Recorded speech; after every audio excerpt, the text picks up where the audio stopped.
Hello, everyone, and welcome back to the Lodge Podcast. The Sound Lodge. So cool. Welcome. I'm wearing a very cool hat right now. It's all right. It says Sound Lodge. It's all right. 6 out of 10. So uncomfortable. No, it's actually really cool. It's awesome. No, this is genuinely my favorite hat. So be sure to keep your eye out on the Sound Lodge store. Very cool stuff. Just keep watching the Sound Lodge store, just intently. Watch it like a hawk. You should always have soundlodge.net open Mm-hmm. as a tab on your computer. Yep. Because you don't know. We do some crazy stuff over there. Yeah. We might And just delete it one day. Yeah. No, we Hello, buddy. Anyways, we got some questions from you guys today. And a lot of these questions, I think all of them, are coming from the Sound Lodge Discord, which you can go down in the description and join for yourself to ask us questions. You should definitely join. The first question that we're going to kick this podcast off with is... Let's kick it off, man. From Raddy. It's just every possible pronunciation. I'm not getting this wrong. I feel like it's Ratty, probably. That's my guess. They ask, what is your favorite instrument and why? It's a good question, Raddy. You want to answer that first? I'm curious, actually, what yours... Yeah, mine used to be piano, but I think it's guitar, honestly. Really? Yeah, I think. When did you make that switch? When I started writing more. Mm-hmm. Writing on guitar is just so much easier than writing on piano. Yeah. But Piano, you have to think more, I feel like. You know? You have to be more, like, in the piano, whereas with guitar, I can kind of just, like, strum some cowboy chords and, like... Yeah, I mean, I feel like I don't really have to think that much on the piano, but guitar is both melodic and it's rhythmic, you know? Like, so you can kind of just have a whole song with one guitar. I think just an acoustic guitar, like, that's probably my number one instrument. If we get more specific with it, definitely guitar, and then I would say acoustic over electric, in my opinion. I feel like probably the most songs in history have been written just with an acoustic guitar, you know? Because that's the most easily accessible thing. Everybody's got one, you know? So being able to just whip out the acoustic and just write a song immediately is a lot nicer than be like, all right, I gotta go and sit down at the piano in the living room and write a song that way. Yeah, I think that's a solid answer. I honestly have probably always would have gone with guitar up until more recently than now I would say drums, to be honest. I think drums is just so much fun because you can really just kind of put some headphones on and just jam along to your favorite music without having any knowledge at all of the instrument. Whereas like with guitar, I remember the way I really started playing guitar was because I wanted to play my favorite songs. So I would look up a whole YouTube tutorial, spend 20 minutes learning how to play, you know, Shape of My Heart or whatever it was that I learned. And then I would, you know, have to actually practice that and like apply the things that I've learned and like learn it piece by piece. With drums, you can kind of just play along. You don't have to play the exact drum pattern. You can just, as long as you're playing the tempo, you can play along and feel like you're playing with the song. And that's a great way to practice. That's probably the best way to practice, but it's just so fun. I mean, anytime you need to just like de-stress, you just toss the headphones on and just start slamming on the drums. And also there's so much more involved with it, I feel like, as far as miking and mixing and recording and everything. I really feel that recording and mixing drums is a whole other world of production and music making outside of just like the regular music making stuff, which it just kind of, honestly, thinking about it now, kind of reopened up my love for production and music making when I started getting into the whole recording drums and everything. So I would say drums. When you were guitar as favorite instrument, were you electric or acoustic? Or nylon, because you play nylon a lot. I do love that. Honestly, now I would say the nylon is probably my favorite, but honestly, only the specific nylon that I have, because I don't really like the big neck nylons. Like just the little baby one that I have is so much fun to play. So if I had to pick a favorite guitar that I can write the most songs on and do the most with, it would probably be that one. But that being said, I think I would go with electric because that's what I kind of started on. And just what I really kind of fell in love with guitar for, and being able to record it and put it in my beats and my songs and stuff like that. That's really what I loved about guitar. So I would say probably electric, yeah. Yeah. But both are equally. I think they both have their own place when you're making music too, you know? Like, for sure. You got to kind of have both. Yeah.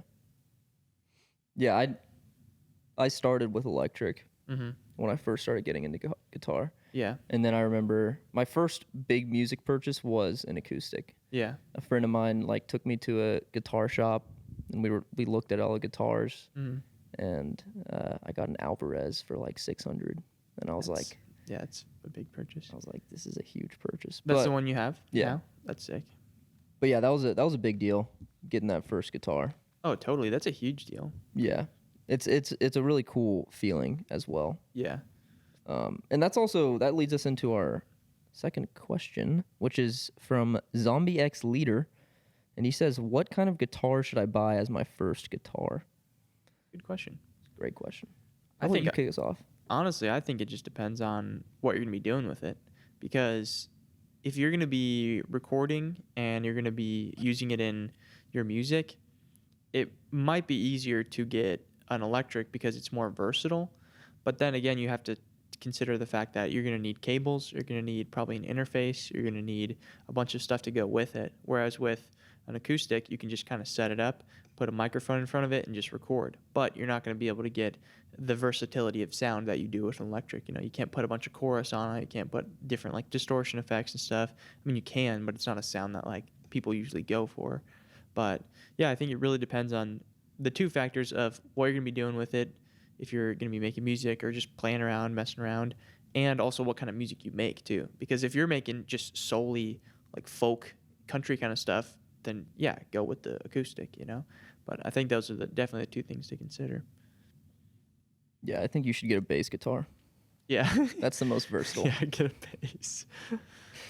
No, I totally agree. I think totally depends on what kind of music you want to make. If you're mainly a producer and you've never tried songwriting, I think electric guitar is the move. But that's also like if you have an interface to begin with. Right.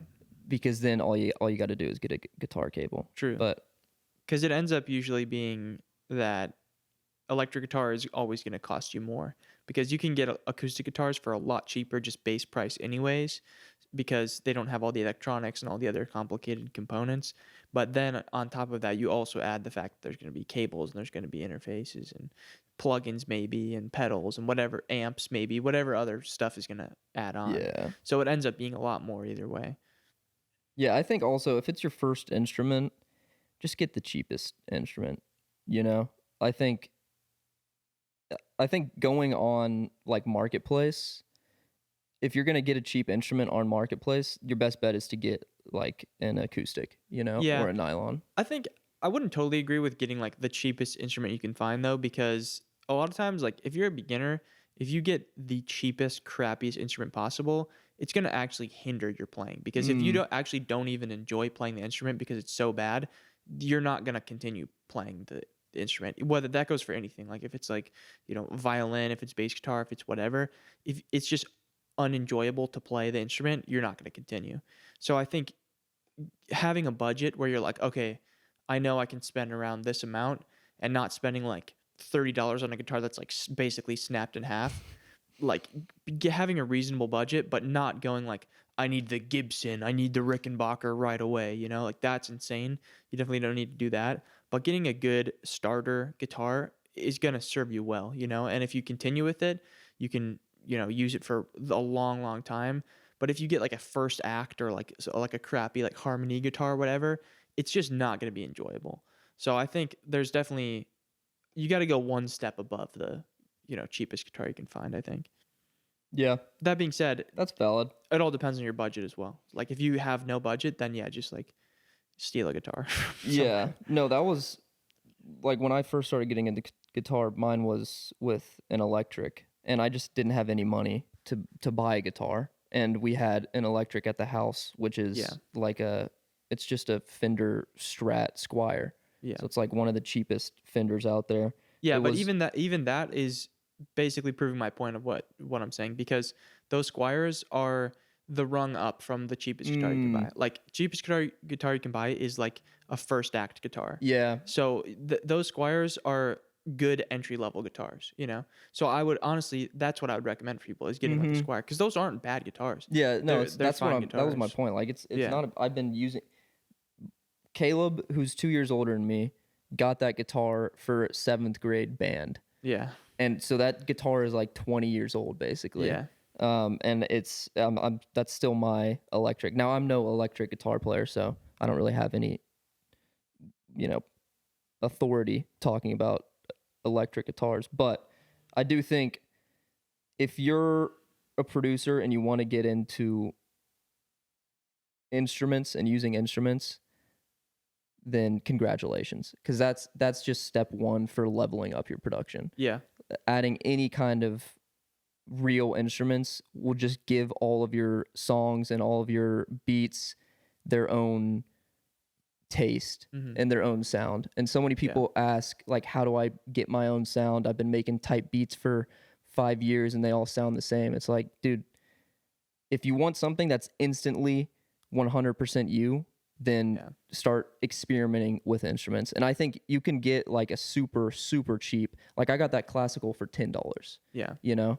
And it's not the best classical, but I could sit in front of my iPhone, go on voice memos, press record, and then just do like a little 3-note bass riff. And then I could throw it into a beat. And that's like a much more interesting beat than just having a 808 going. Right. It's always going to be more important what's up in your noggin rather than what's in your hands, you know, because if you can be innovative and you can be creative with the way you use the instrument, that's always going to matter infinitely more than just if you have the most expensive guitar. Because if I handed somebody who's not creative, somebody who is just like not very good at the instrument, the nicest like American made Fender, it's not going to sound good as in the hands of somebody who knows what they're doing and who can be like creative with it and create something cool, you know? So it's really all about you rather than the gear that you have, you know? And that's something that I always preach to people. It's like, it's not about the gear. It's about what you can do with it. Facts. Yeah. So Zombie, that's really cool that you want to get a guitar. Yeah. I wish you luck. I hope you find a good guitar and that's affordable and it makes sound. Yeah. Sorry, a little off topic here, but the thing you said about like, oh, I've been making type beats for the last however many years. It's such a great point that you made of like just adding any sort of live instrument is an easy way to like level up your beats because yeah, your beats sound the same because you've been using the same 12 Omnisphere presets for the last like 4 years. Of course they're going to sound the same. Like, and you're using the same presets that everybody else has access to. Nobody else has access to that specific guitar that you have. So circling back around, whatever guitar you get, nobody else has that same guitar. You know, it doesn't sound exactly the way that yours does. This is a big thing with drums as well. Like drummers will know that you can have two of the exact same cymbal and they sound a little bit different. You know, I can have two, you know, sets of K customs and they sound totally different. And that's just because each instrument is a real live tangible thing, not an algorithm that's made by a human and it's made a little bit different every time. So it's just an easy way to kind of start developing your own sound. So yeah. Good on you for wanting to get into instruments. Yeah, very cool. This is also kind of a little bit of a tangent, but I think for you, since you've been playing guitar for so long, what would you recommend somebody do? Like they just got their first acoustic and they want to start learning guitar. Because when I first started learning guitar, I got Musician. And I did that for like 4 months. And like Musician's kind of memed on because there's so many ads and stuff, but that helped me so much. Yeah. I tried that when I was kind of first starting to learn, and it just didn't really do well for me. But really? I think it just depends on the person. I speaking from my own experience, what I know has worked for me and what really helped me to kind of get interested in guitar, because that's the thing. Like when you start playing guitar, you don't fully have the interest hooked, you know? Like if I want to go out and start, you know, pursuing a football career or like just getting into like rugby or something, I'm not fully in on rugby until you kind of like snap and you fall in love with it. And that's such an important thing about starting a new instrument is you got to have that moment when you just fall in love with it. And that happened to me with drums recently, but with guitar in the beginning, what happened was I just wanted to play songs that I liked. So what I would do was literally what I said earlier. I would just go on YouTube and search up to the song name guitar tutorial, watch the whole thing. It's maybe like 25 minutes long, the guy walking through it, and it's very tedious, and he goes just bit by bit, and it's like, put your ring finger on the 7th fret of the A string, and they go through that whole thing. But then once you start kind of like getting like, oh, this starts to sound like the song that I want to play, and you realize, oh, I can create these sounds that I am hearing and I want to hear, and that really just got me hooked on it, and then I wanted to just keep doing that, so I just kept learning more and more songs, and then eventually you just get into the world of like, oh, this thing from this song that I learned, I can actually apply to my music. You know, like this chord shape, I can do the same kind of thing and change it up. I can put a capo on and move it down, and I'm kind of playing the same thing. I'm kind of stealing from this Red Hot Chili Peppers song, but it's my own thing now, you know? And that's really what got me super interested in guitar. And going even further back, I would say just messing around, literally just like I would just strum like open strings when I was 11 years old and be like, I'm rocking out on the guitar, but it just sounds like nothing at all. But yeah, I think just getting that spark of like, I love this thing instead of being like, it's interesting, I could try it out, you know, turning that it's interesting, I could try it out into a love for the thing. That's the biggest thing. So whatever helps you to do that, that is what I would recommend, you know? Yeah.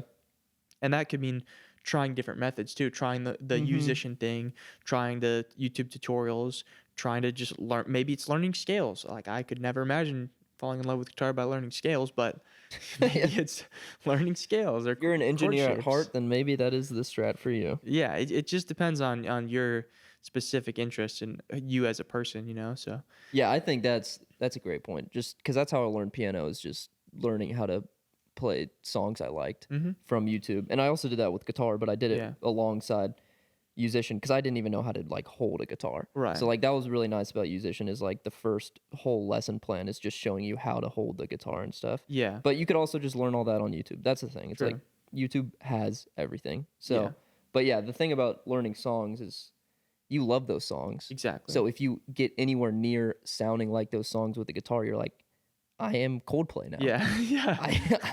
I am Chris Martin. I know what I'm doing. Yeah. No, that is like the greatest feeling ever, being able to have the song that you're hearing in your head that you love, being able to reproduce it, be like, I can do this, you know?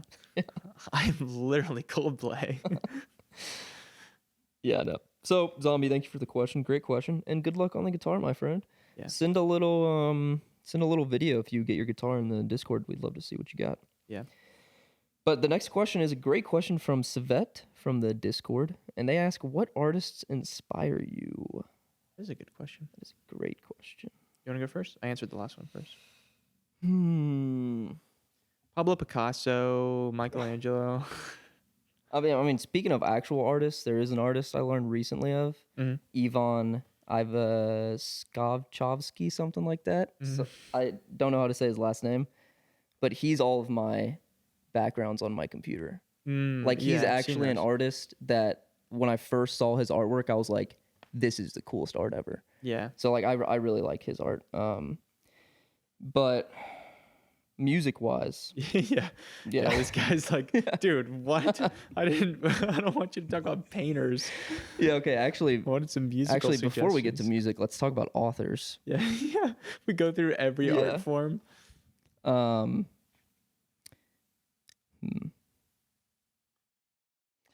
I really like Bon Iver.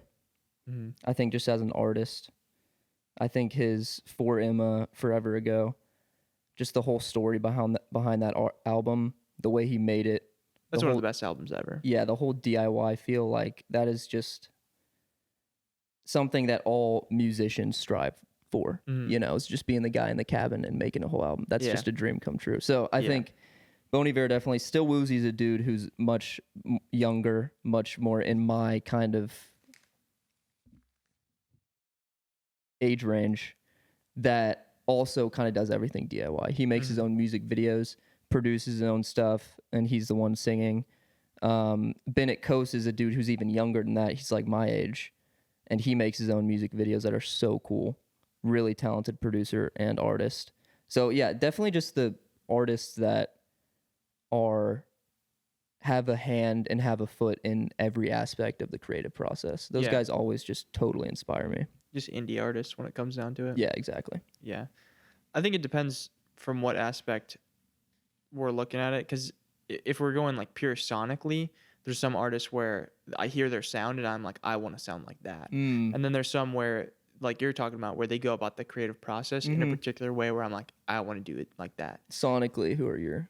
Sonically, Far Caspian is easily. Yeah. Far Caspian is honestly the reason that I even got into recording drums and everything in the first place, because I heard his songs and I'm like, I need my drums to sound like that. I will die if I don't have drums. Yeah, no, he's definitely up there for me too. Yeah, he's incredible. And also just the whole lo-fi thing and all of his, I think all of his guitar tones and all the other synth stuff that he does is also very underrated as well. But his drum sound is just unmatched. It's incredible. So I would definitely say sonically him. Also, just all of the other indie guys in general, Mac DeMarco, we talk about like Men I Trust and everything like that. Like I think bass wise, Men I Trust definitely inspired a lot of my bass tone and the sound that I want to get out of a bass guitar. And I think Mac DeMarco, same thing with guitar. I strive to get a lot of Mac DeMarco-esque guitar tones.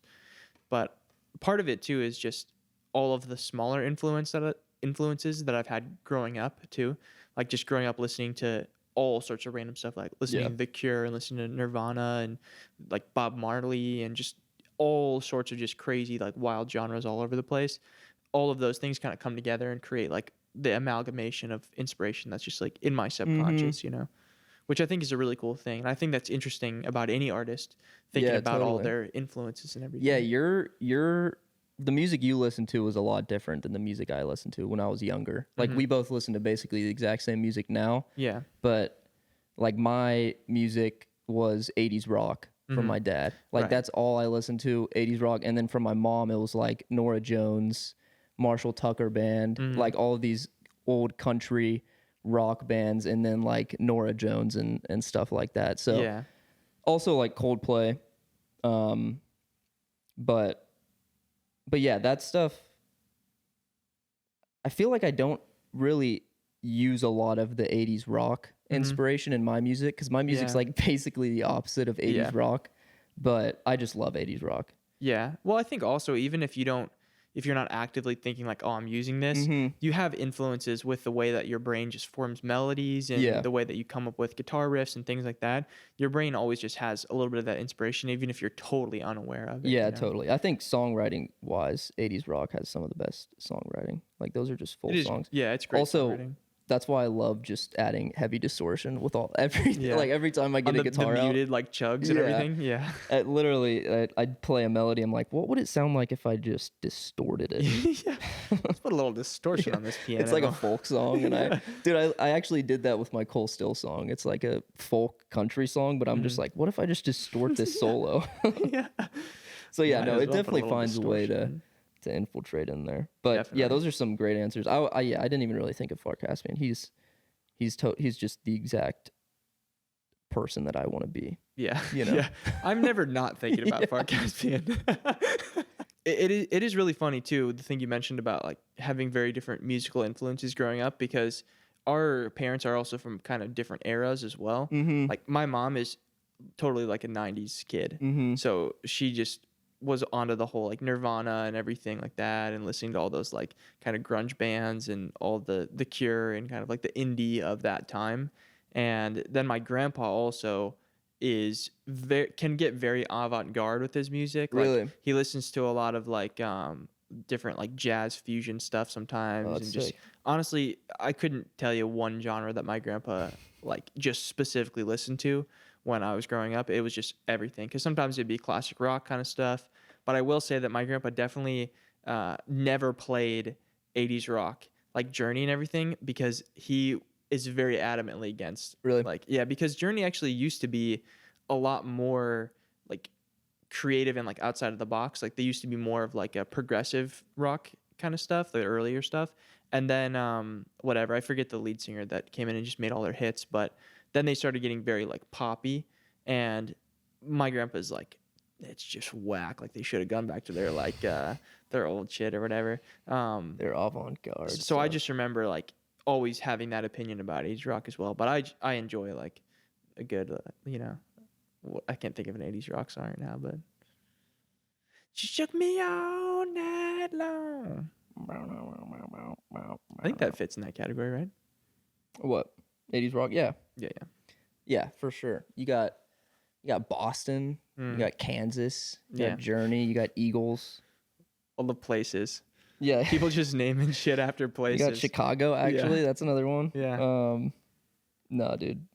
Yeah, no, I agree. There's some corny 80s rock, but there's totally, some like pretty good songs that are very actually creative. Yeah, and I love how parents are also like, oh, y'all's music nowadays is so vulgar, but some of the stuff they sing about in the songs, some crazy it's like, shit. Whoa. Yeah. No, very true. Yeah, but it is very interesting learning about people's musical influences. Yeah. And my dad was like a huge classic rock guy, so he kind of felt the same way your grandpa felt about like more poppy classic rock that my dad felt about 90s stuff. Yeah, you know? yeah. Because he was like, this is getting too weird for me. Yeah. Go back to the hits. Yeah, well, dude, when you got like Marilyn Manson doing weird shit, Yeah, exactly. like, of course you're gonna be like, okay, all this stuff is just weird. No, totally. It's just one. It's always one guy. Yeah. It's just like I am 90s, and then everybody's like, dude, I'm making good songs right now. Yeah. Can somebody hear these? Oh yeah, dude, I could talk about like bands and music history stuff all day. It's just so cool learning about all that. Yeah, and then also thinking about music that I just hate now, but like as a young teenager, I obviously loved. You know? Yeah, like all that like 2010 era, Exactly. super horribly like super pop kind of stuff. Yeah. But now honestly, there's a couple songs where I can like Lights by Ellie Goulding. Dude, I can jam to that song, dude. Ellie Goulding. No, Kind of that's what banger. I'm. There's a few Ellie Goulding, and then also all of Calvin Harris's stuff. Like I still love his stuff. Yeah. You know, like all of his summer dance music. I just love that. But like I'm thinking of like Avicii had some great stuff too, actually. dude, Avicii was Rest in so peace. good, man. I'm thinking of what's his name, Macklemore. Like when I was a teenager, I was like, I was bumping that, you know. And now I'm just like, it's unthinkable. yeah, now it's just, I do not want that to be known, but I just said it in a podcast, so Yeah. I'm a huge Macklemore fan, guys. I just love Macklemore. Somebody asks your favorite rapper, you say Macklemore. What yeah, artists you get inspire thrown out of you? the function. My number one inspiration is Macklemore, Yeah, that's so that's sure. the answer. Dude, I remember they used to straight up just torture us in middle school.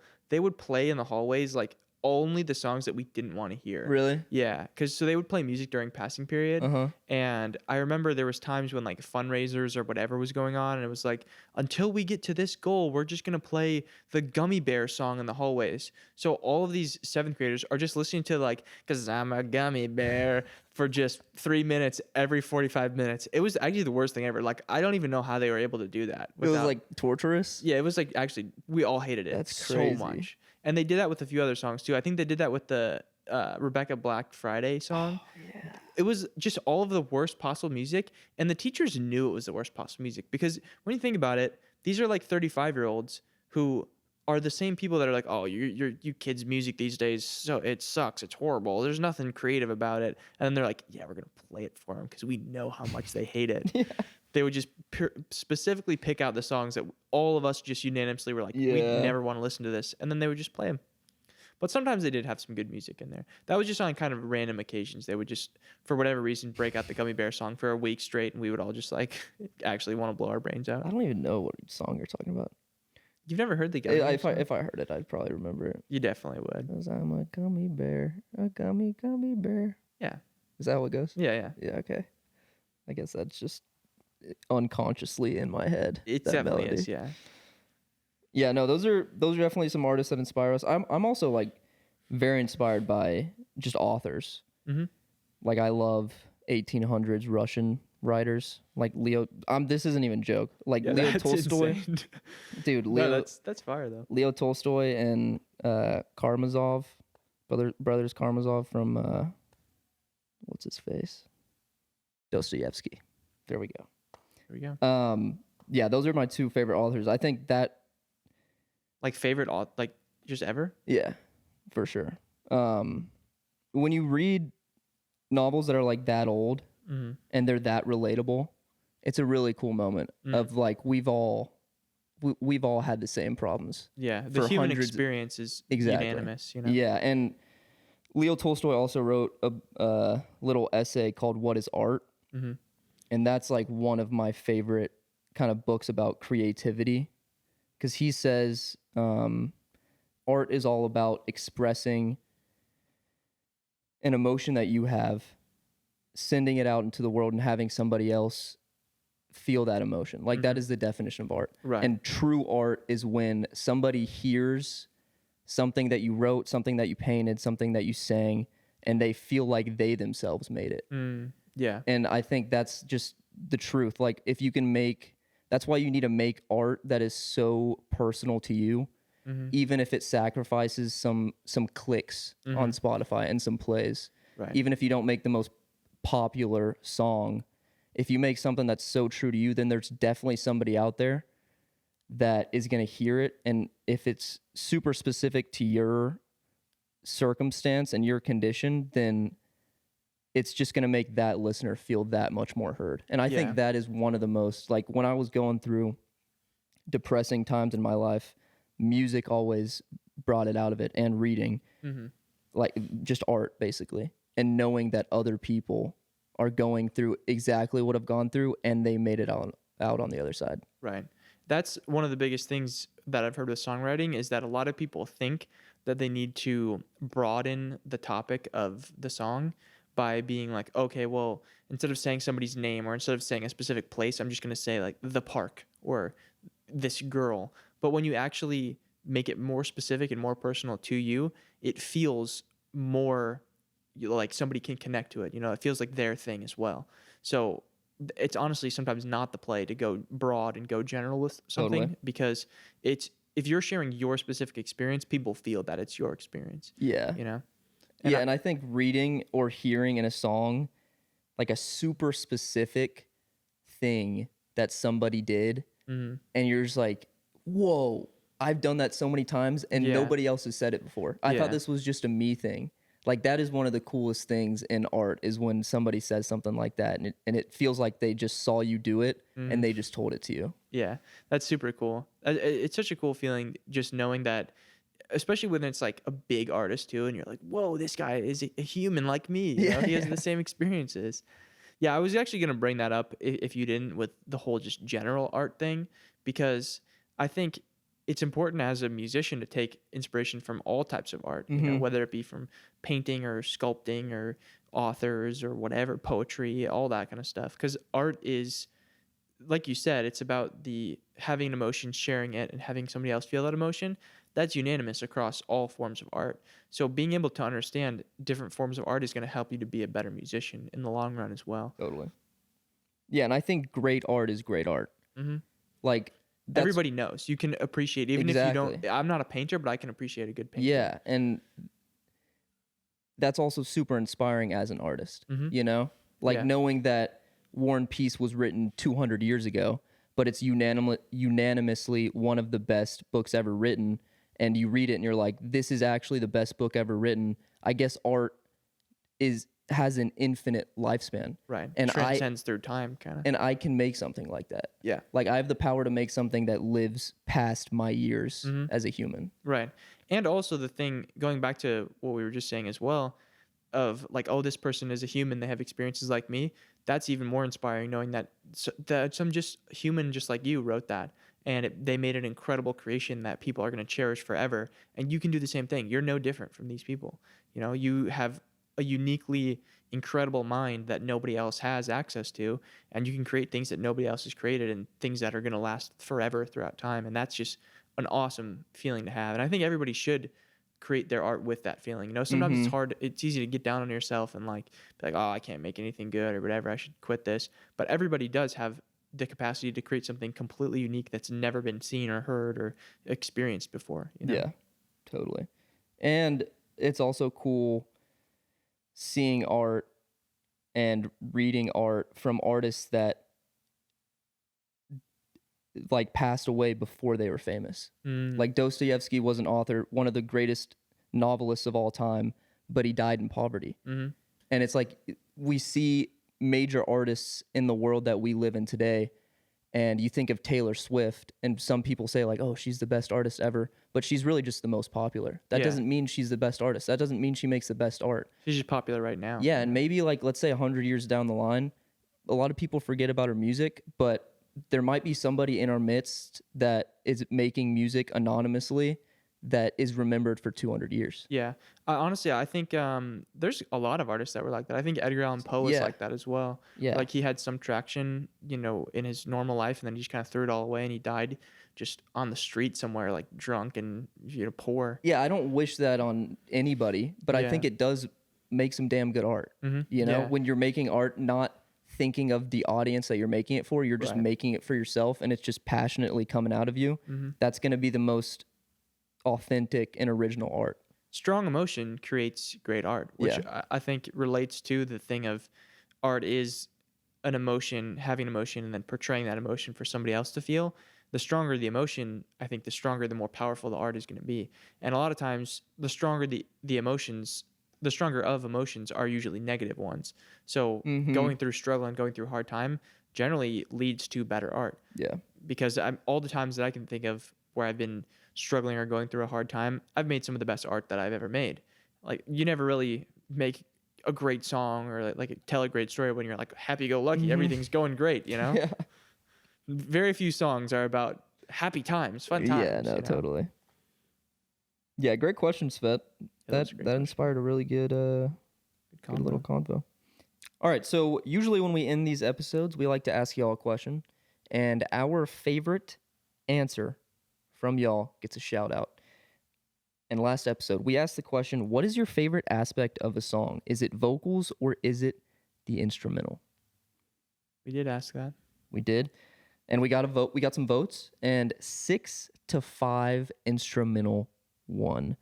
So y'all like the instrumental more than the vocals. And our favorite answer from this question was from Harris.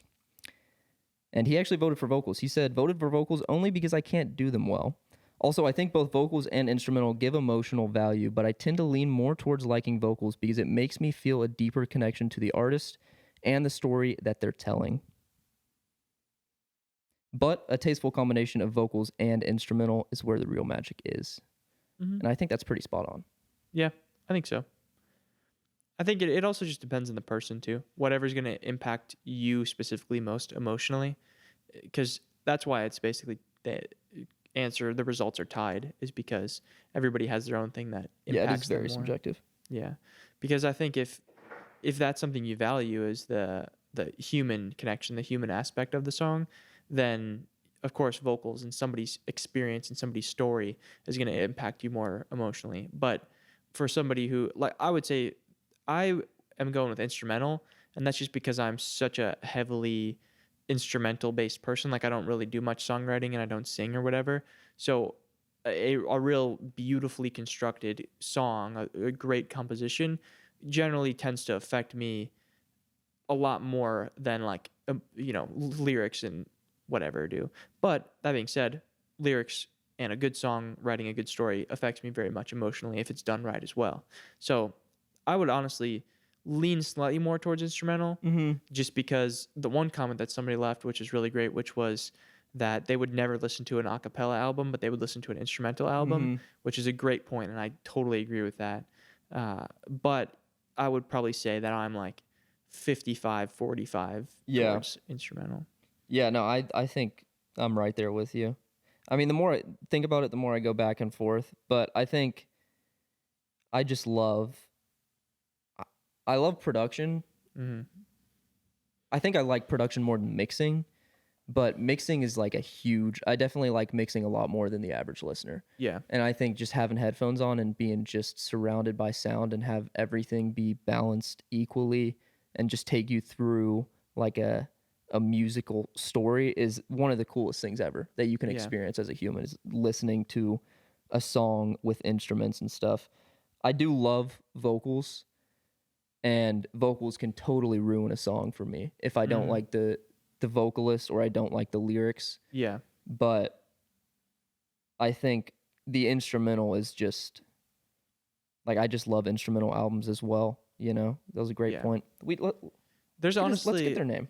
There's a lot of albums where I can listen to it and I'll be like, this is an incredible album, and I would still think it's an incredible album if it had no vocals at all. You know, whereas I don't really think I would think that with an album that's like, this is an incredible album, but if there was no instrumental at all, it's still great. I would just be like, well, this would just be weird if I was listening to it. Yeah, no, totally. It was from Man of No Muscle. That was their name. The instrumental. I can listen to a beat tape, but I've never listened to a cappella album. Yeah. No, listen to cappella albums. I never listened to a cappella album. No, I totally agree. Yeah, I think instrumental won, and I think the votes are pretty similar to how we feel. because we both love both aspects, and I think you need both aspects for a great song. But I'd rather have if I could only choose one, I'd probably choose the instrumental. Yeah, no, I agree for sure. Felix, do you have a question to end this episode with? I do have a question to end this episode with. Let's hear it. I would like to know, just for my own personal wonderings, how many people watching this episode are pursuing music as a career, like they're trying to make it their full-time thing, and how many people just kind of do it as a hobby, just music is just a side thing for them. I love that, because it's interesting for me to always ask that question and hear what people respond, because some people just have different life stories where it's like, I just literally can't, make music my full-time. I would love to, but I just haven't been able to. My life circumstances don't allow it. And some people, it's like, no, I just actually don't even care about music that much. It's a little side thing. So I'm curious what you guys have to say. Yeah, and some people make the best art when it's just a hobby. Like we were talking about the artists that inspire us and all the great artists. Some of them, it wasn't their main job. Right. So yeah, answer that, and also, well, we'll just have black screen for now. Answer that, and then also let us know give us a little background with your answer as well. We'd love to hear it. Give us your life story. Yeah. Anyways, the minimum of 7,000 characters. Yeah. Write us a 700-page essay on your life story. Yeah. All right. Thanks for listening to episode 3 of the Sound Lodge podcast. We've really enjoyed doing this. Excited for episode 4. And be sure to rate the podcast on Spotify. Yeah, give us a 5-star, maybe even 6-star if you can manage how to do that. I didn't think that was possible. If you can figure it out, that'd be crazy. Do it. Yeah, drop some comments on Spotify, drop some comments on YouTube. Have a great rest of your day. Yeah. And check out soundlodge.net. Yeah, do that. Peace out. Peace.